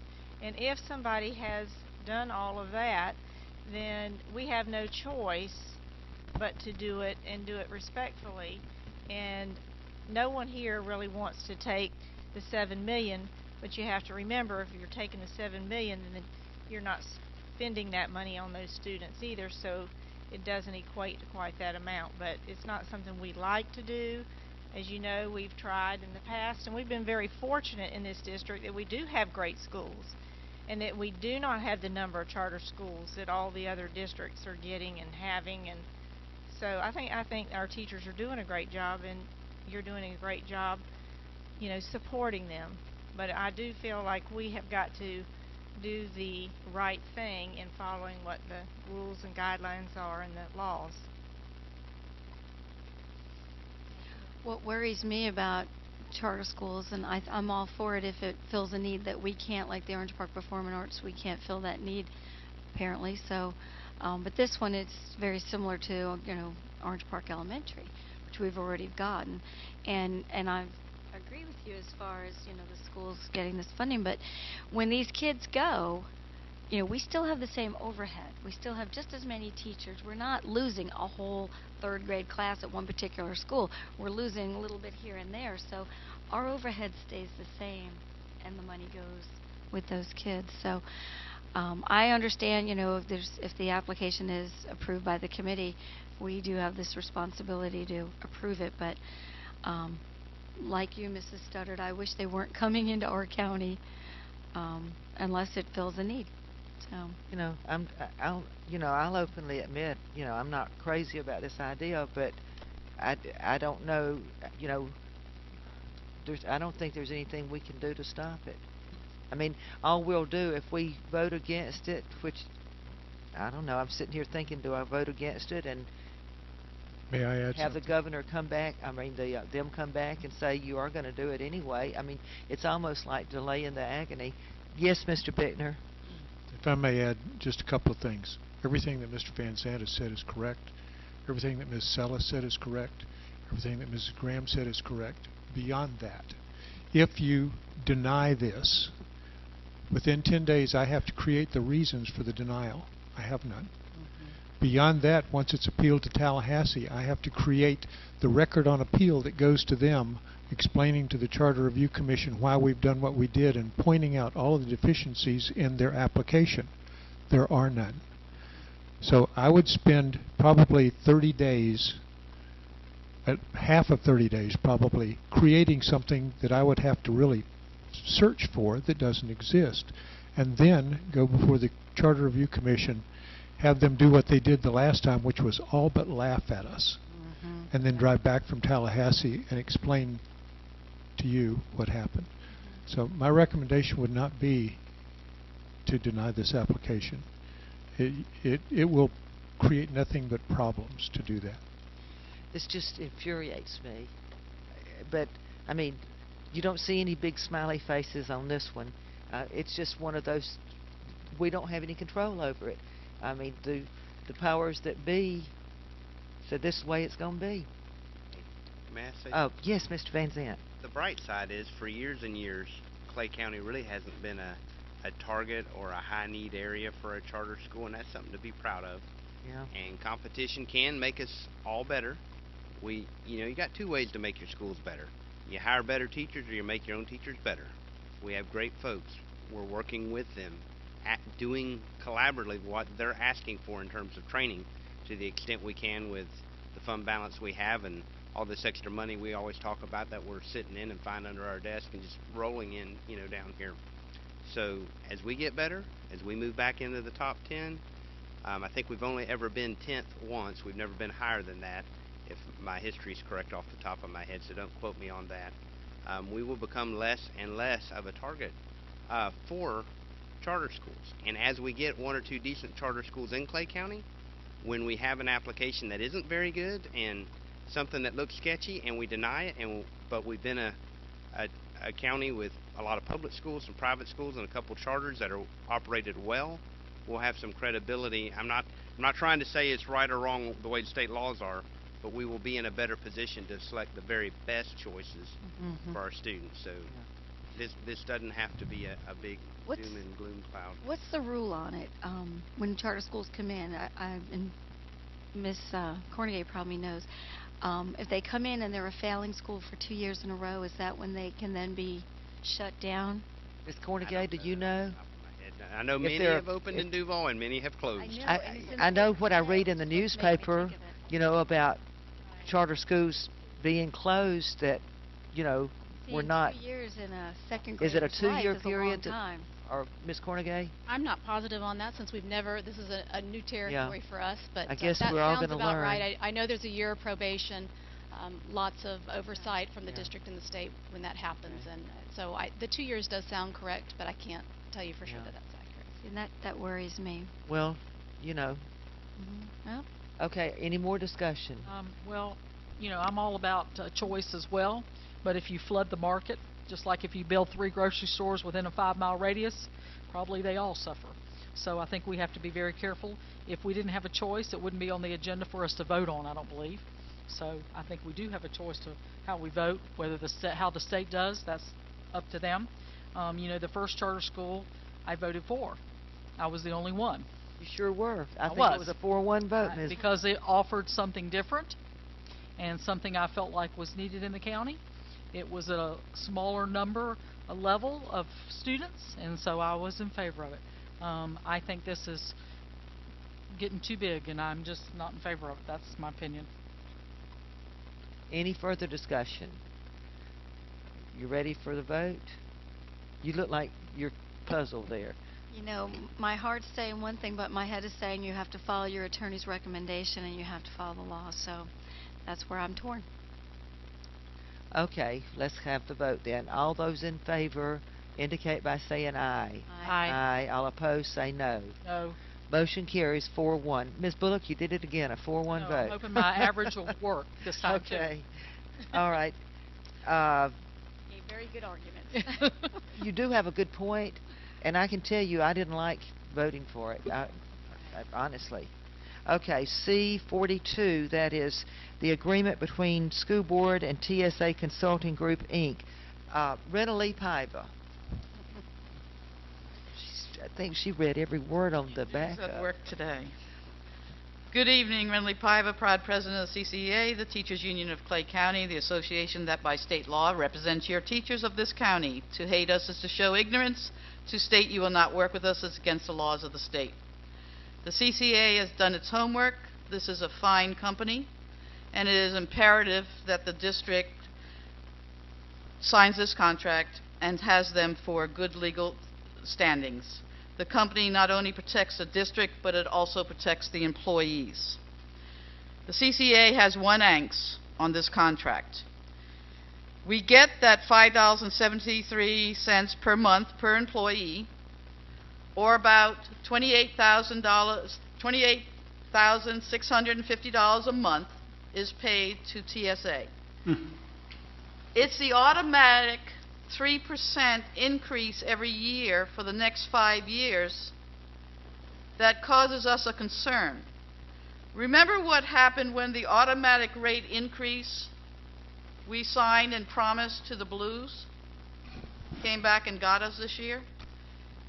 I just feel, I did put a call into Nancy Racine today. She did not answer my call because I wanted to find out, is this like a standard practice? And I would like you to find out, is this a standard practice in a 5-year contract? And that we would have an automatic 3% increase every year for 5 years. It just seems to me that I would like an automatic increase in my contract with this school board every year for the next 5 years.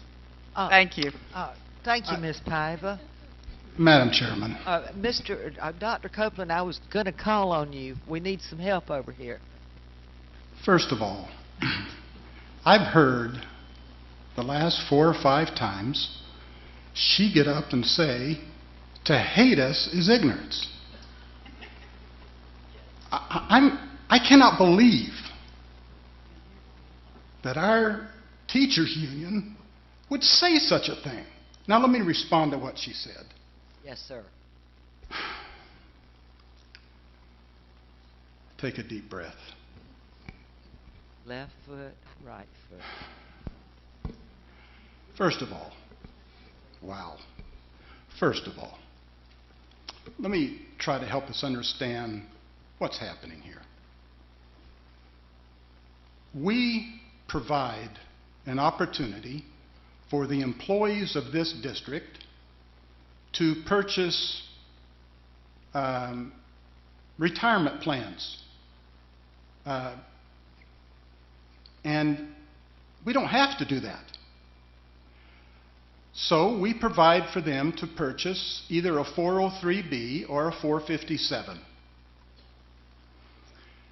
Prior to 6 or 7 years ago, we had 15 to 20 of these vendors that came in and inundated the staff, the employees of this school district. Finally, the state said, okay, school districts, you need to narrow this down to 5 to 7 vendors. And you need to find a company, and we recommend TSA, to come in and oversee that process. Probably 70 to 80 to maybe 90% approximately of the districts that do decide to work with the employees and allow them pre-tax retirement programs use TSA. So we negotiated with TSA. I remember it today, 6 or 7 years ago. And so what we got was $5 and something per year per employee, and the district pays that in behalf of these employees. They have not one time increased that rate in the last 7 years on that 3%, because we've done it in the behalf of the employees, and this school board pays that expense in their behalf. The vendors, wanted to charge the employees. We said, no way, that's not going to happen. So they came up, the vendors, said, all right, we will allow $1 a month that if they wanted to, the vendors, wanted to charge the employees directly, they could, but the employee then could not use that service, they could use something else. So not only do we pick that up for the employees, and not only did we negotiate that if you want to charge the employee, at least the employee would have the ability to say, no, I'll go to the next vendor. We've explained the difference between a 403B and a 457. The reason we had to go with TSA is because of the requirements. Since we have gone out and said we will offer these products to our employees, then we're responsible. The school district is responsible if we should, by a mistake, allow an employee to withhold more than federal requirements, which I think is approximately $17,000 a year. If you carry a 403B and a 457, you can each withhold that amount. Okay? So, since we're responsible in providing this service to the employees, then the school district says we will pay that expense. Not 1 year have they said we're going to increase that $5 and something cents by 3%. The implications is just not correct. And we've got to be careful about that. I guess it bothers me because I've seen it over the years. And we talk about ignorance. We need to be careful who we're calling ignorant. That's all I have to say.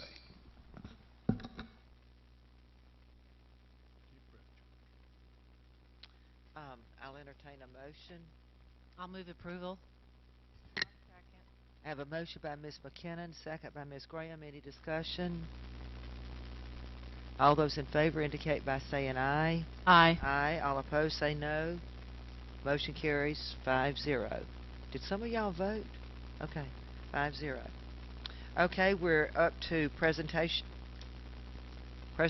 from the audience. We're almost to the end. Cheryl McDavid.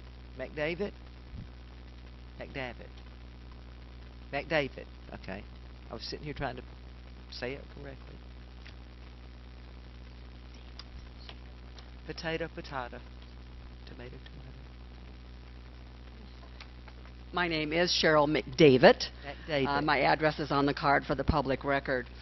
Contrary to comments on a variety of Facebook pages, I am not a political person, a minion of the devil or spawn of Satan. I don't show up at the BCC meetings or the school board meetings because of politics. I suit up and I show up for two reasons. One, I am a widow who will be turning 70 next year, and I'm hanging on by a thread financially. I attend these meetings to see how my tax dollars are being spent, and more importantly, how they are being wasted. I never attended any meetings until I heard the BCC was going to spend $19 million on a limited-use ballpark. In the process of learning the facts about how that came about, I discovered that there was other wasteful spending going on in the school district as well, so I started to attend these meetings. Number two, the public education system and public libraries saved my life when I was a poor, lonely little nerd of a girl. I have a heart for these two uniquely American institutions, and I believe they have a symbiotic relationship to improve our society and make it more livable for all of us. It doesn't matter what side you're on, in quotes. These are institutions that need to be protected. I hate coming here.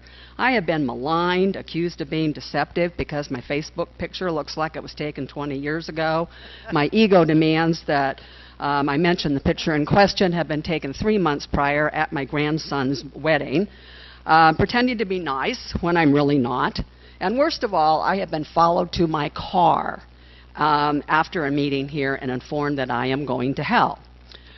We have had people with titles in front of their names and letters after their names stand up here and at BCC meetings establishing their credentials and telling us what we should believe. I don't have any of those credentials. My PhD is persnickety high school dropout. I would probably be called a lot of names starting with P on Facebook before the night is out. Yes, I am the poster child of a misspent youth. Yes, I am an uneducated, simple woman. But I do know how to use a telephone, the internet, and how to check facts. This whole threat of being on notice, being put on probation, or in danger of losing accreditation is simply not a fact. After the meeting is adjourned tonight, I will be outside the back door with my contact information if you are interested in having a civil conversation with me by phone or email about facts, not opinions, at a later time. If you're not, please do not use my contact information to harass me, frighten me, accuse me of nefarious deeds, or start rumors about my place of worship, as had been done to a highly respected church in our community, attended by Miss Studdard, Wendell Davis, Senator Rob Bradley, and Leslie Dewar, head of the Florida Republican Party, among others. That demeans all of us as citizens of this great community. Thank you. The next card is Renalee Paiva.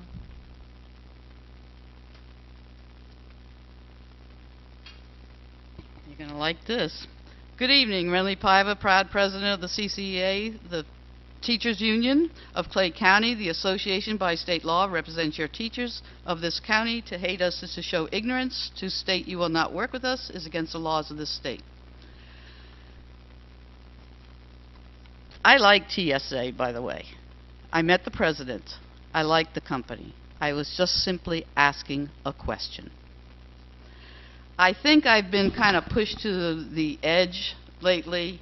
I really don't care what people post on Facebook or say at these school board meetings. I really don't. What I do care about is the division that now exists with some administrators and the teachers. I do care about the hatred in this room at times is absolutely unbearable.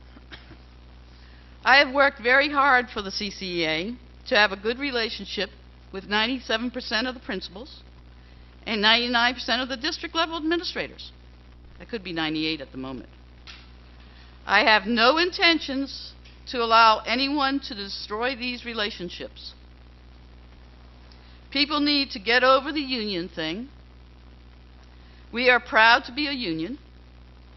The principals have a union. The principals have a union that even has a PAC. But you never hear anyone badmouth the principals union. You never hear that that isn't okay for them to belong to their union, but not your teachers. What about the superintendent's union? Goodness, they even have paid lobbyists, which is beyond any little union's PAC. What about the school board? Do you really not see your association as a union?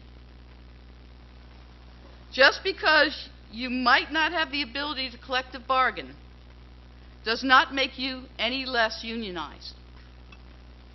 I am proud of our teachers. They deserve the praise of this board, this administration, and these principals. They do not deserve the hatred that has been sent their way. We are the Clay County Education Association. We are your union, and we are your teachers. Thank you. Okay. The next card is Joanna Adkins.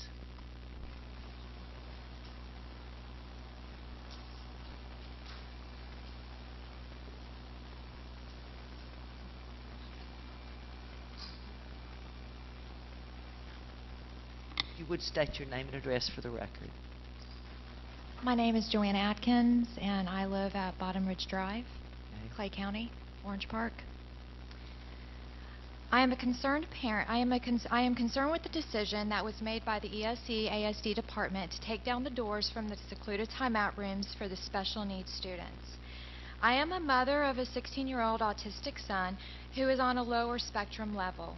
I am aware of behavior issues which occur with special needs students. The parents were never informed with this decision, nor were able to voice their opinions in regards to the doors being taken down. I believe that taking these doors down will create more of a liability to the schools. The students can run away and take their frustration out on others. This can cause harm to the special needs students and all involved. The special needs students will be physically restrained if redirection does not work. There are some special needs students where redirection and behavioral coaches do work, but other students where it does not work. Some special needs students do not like to be physically restrained, and doing this will make them more upset. In this situation where this is the type of situation where they actually do find a safe haven in these rooms with a door. This is a form of security for them. Some of these students are 6 feet and taller and over 200 pounds. It's going to take more than a couple of people to physically restrain these students. Not all of the staff members are trained in safe crisis management. Because of this, it will take away the staff members who are trained from other classrooms, and that's going to affect the other students' education. What will happen after 20-40 minutes of physical restraining? Well, there will be no other option but to call the Clay County Sheriff's Office and have an officer come out. This is what was told to the teachers to do as a last resort. There have been cases where Clay County Sheriff's officers were called out and handcuffs were placed on these special needs students, and the students were then hog-tied. This is inhumane and cruel for these special needs students who do not comprehend what is going on. If the problem is overuse of these secluded doors, why punish the special needs students who need it the most and others involved by taking these doors down? The problem then is not the doors. It is another source. Let's correct that problem. What if the teacher cannot control themselves physically? Why give them more power physically to restrain the student? What will happen if all resources have been exhausted and the physical restraint is greater than 20 to 40 minutes? Right now, nothing is written down for protocols pertaining to this matter at hand. Why weren't the parents notified of this decision, and why don't we have a say-so in regards to these doors being taken down? This is a county decision. I am willing to compromise as a parent. Put one room with a door up in a classroom to where it's needed the most. Reduce the secluded timeout rooms to one room per school. Ms. If at all Atkins. possible, put a camera in the room. Ms. Atkins, could you kind of wrap it up? Yes, They said you're I will. Yes, ma'am. Let us as a parent, let us as parents make the decisions in regards to what we want done with these secluded timeout rooms. Thank you for understanding what needs to be done for our special needs students. Okay. I do want to have a conversation about this, but we don't get into it right now. When the speakers speak, we're going to finish the cards, and then we'll have some conversation. Okay, thank you. Next is Rebecca, and I'm going to have to guess. Music? Okay.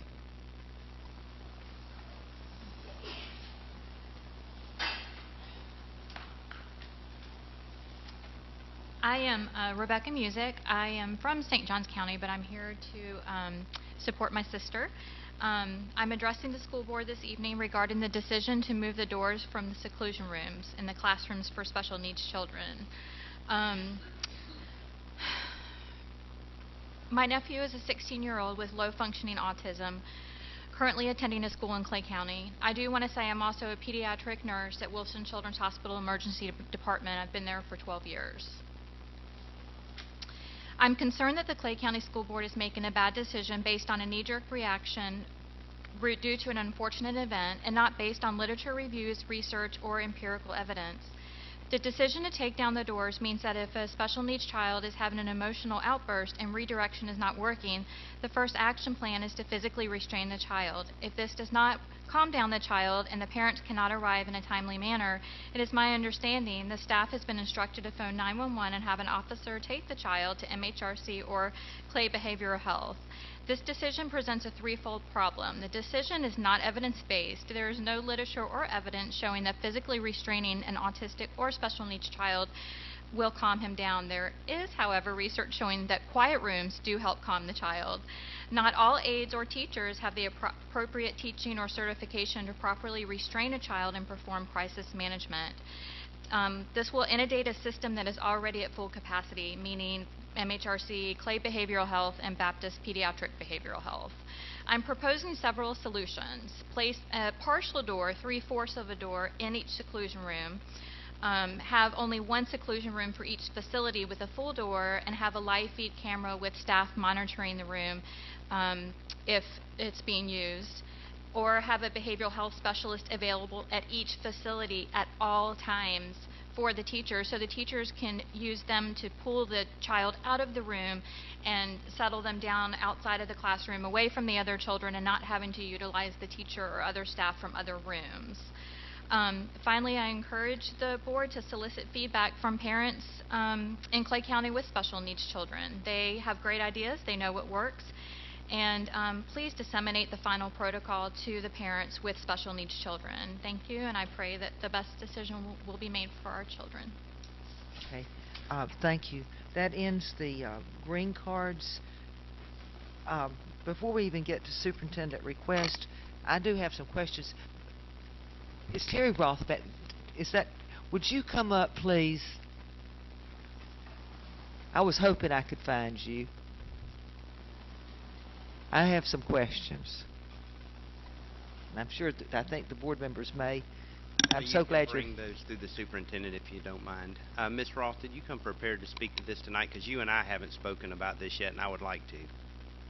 I have some general information, but I'm not prepared to get into great detail about it. Okay. Well, if you would get these two ladies information before they leave tonight, and after they've talked to you, I'll be glad to have a conversation with all of you and Ms. Studdard or a board member if they'd like to come. But if you could just give us some general information, we're not solving this from the board floor tonight. Thank you.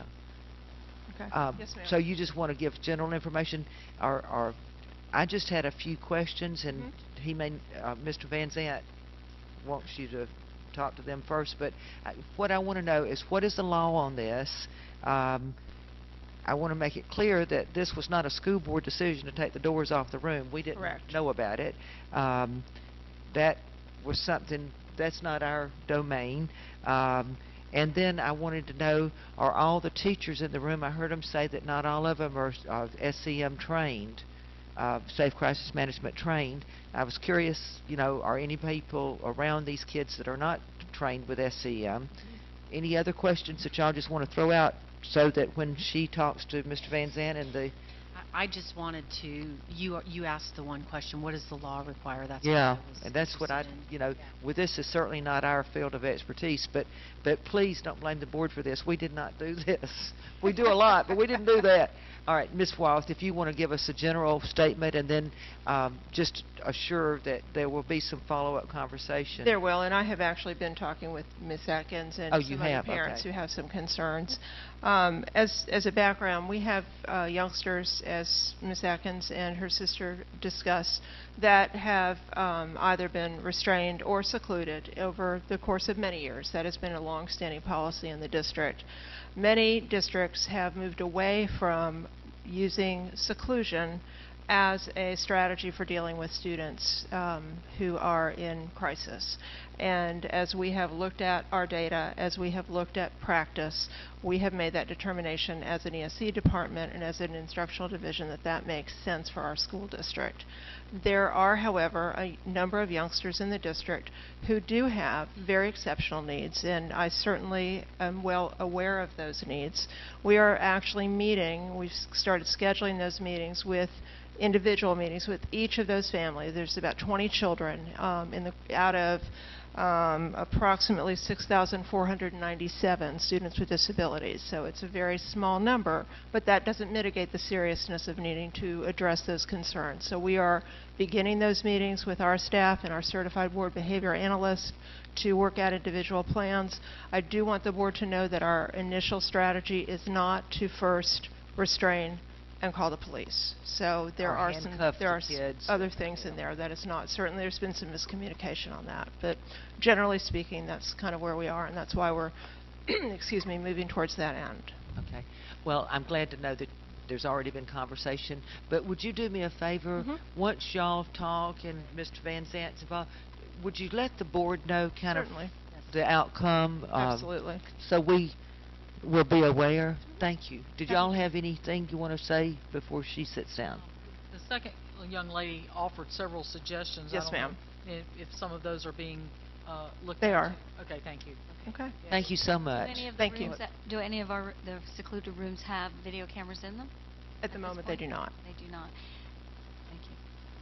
Okay. Any Are other these all at one school? Ma'am? Are they all at one school? No, ma'am. They're clustered across the district. Across the district. Okay. Thank Any you other so much, questions? and we'll look forward to a follow-up. Okay? Yes, ma'am. Thank you so much. Okay, superintendent request. Just like to thank everybody, our administrators, our teachers, our support staff. We're off to a rip-roaring start. Special kudos to our transportation department. You know, sometimes people just can't see a big yellow bus and they run right into the back of it. But doggone it, our people do the right thing every time. We get those kids picked up and moved on. And so I'm just very appreciative of where we're at. We transport over 17,000 students a day and feed about 20,000 meals a day. Just the logistical tell on this operation continues to impress me before we even get into academics and school clinics and all those every day. So thank you very much. Okay. Board request. I'll start with Ms. Karakis. I usually start down there, so I'm going to start with you this time. I'll echo what the superintendent said, and I'll just say thank you to our administrators and our teachers and support for a smooth start of the school year. And I think it's what he said about the buses. People can't seem to see a big yellow bus, so please be careful out there. Thank you. Okay, Ms. Bullock. Thank you all for coming tonight. Okay, Ms. Graham. This year, I think the busing system, did a great job, best they can do. Teachers and staff, it's just miraculous if you get to go to a school on the first day and you see all the things that everybody has to do to work together to get those kids going, get them on the buses, get them off the buses, get them in the right classroom, teach them to line up if it's elementary and where the cafeteria is and so on and so forth. And I had one call, and that was it, someone that wasn't happy. So out of one call for all that we do in this district and all the students we serve, that was grand. So hats off to all of you that participated in helping make that a great start this year. That's right. Ms. McKinnon? I have nothing. Okay. I just want to finish up. Oh, I forgot one thing a while ago when I was talking about accreditation. Mr. Manuel brought me these brochures, and he asked me to share these with the board. So here's 4. This will tell you all you ever wanted to know about accreditation. And in your spare reading, that'll give you that. I do want to address a couple things briefly. Number one, the discussion earlier about the lawsuit from 1 year ago and who dismissed the suit. There was a confidentiality. Madam Chair. There was a confidentiality clause there. I said there's a confidentiality clause, so any comments about that are inappropriate. Okay. The second thing on the criticism about the school board getting a writ of mandamus, the lawsuit with the county commission. That hearing is next Tuesday at 9 a.m., I understand, but I just want to say that they acted against the advice of both of their attorneys as far as what the statutes say, and so at this point I think it would be improper to say anything except let it go to the judge, and certainly the judge will interpret the law, and we will all abide by that law. But the reason that was filed was because we felt that the statute had not been followed, as well as their two attorneys thought the same thing. But I do want to compliment you board members tonight. This was a good meeting. It's a good way to start the year. Mr. Warrenberg, I've got to tell you, I did not get one single bus call. And I mean, I think that's the first time in 22 years I never got one call from anybody. I guess everybody is very happy. So I know the teachers and the support staff are working hard, our administrators. We do appreciate it. So far, so good. And thank y'all for coming. I think we've got had a good meeting tonight. We got a lot done. And good evening. The meeting is adjourned. Oh, school board request. I'm good.